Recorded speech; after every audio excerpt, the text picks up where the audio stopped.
Hi friends, இன்றைக்கி நம்ம இந்த வீடியோவில் வந்து இந்தியன் ஹிஸ்ட்ரியில் வந்து இந்துஸ் வேலி சிவிலைசேஷன் வந்து நம்ம வந்து டிஸ்கிரிப்ஷனில் வந்து பிடிஎஃப் லிங்க் கொடுக்க போகிறோம்.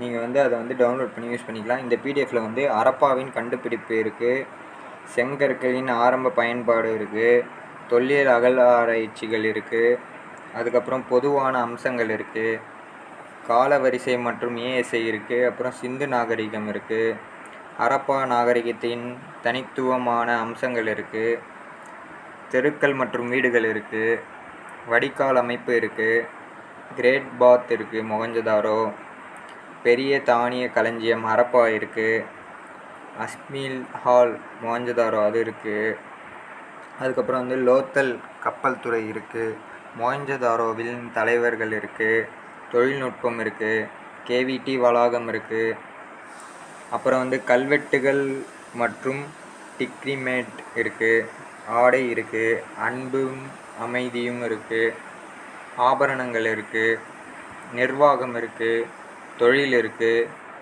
மட்பாண்டங்கள் இருக்குது, மத நம்பிக்கை இருக்குது, பொம்மை கலாச்சாரம் இருக்குது, ஹரப்பா நாகரிகத்தின் வீழ்ச்சி இருக்குது. ஓகேவா ஃப்ரெண்ட்ஸ், இந்த பிடிஎஃபோட லிங்க்கை வந்து நான் உங்களுக்கு வந்து டிஸ்கிரிப்ஷனில் தரேன். நீங்கள் வந்து இதை வந்து டவுன்லோட் பண்ணி படிங்க. ஏன்னா வந்து இந்த டாப்பிக்லேருந்து நம்மளுக்கு வந்து நிறைய கொஷின்ஸ் வரத்துக்கு வாய்ப்பு இருக்குது.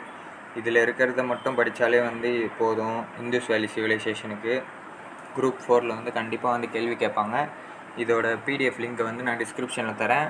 அடுத்த வீடியோவில் வந்து நம்ம மினரல்ஸ்ன்னு ஒரு டாபிக் இருக்குது, அதுலேருந்து நம்ம வந்து பிடிஎஃப் லிங்க்கும் வந்து வீடியோவும் வந்து நம்ம போடுறோம். ஓகேவா ஃப்ரெண்ட்ஸ், நல்லா படிங்க. பாய்.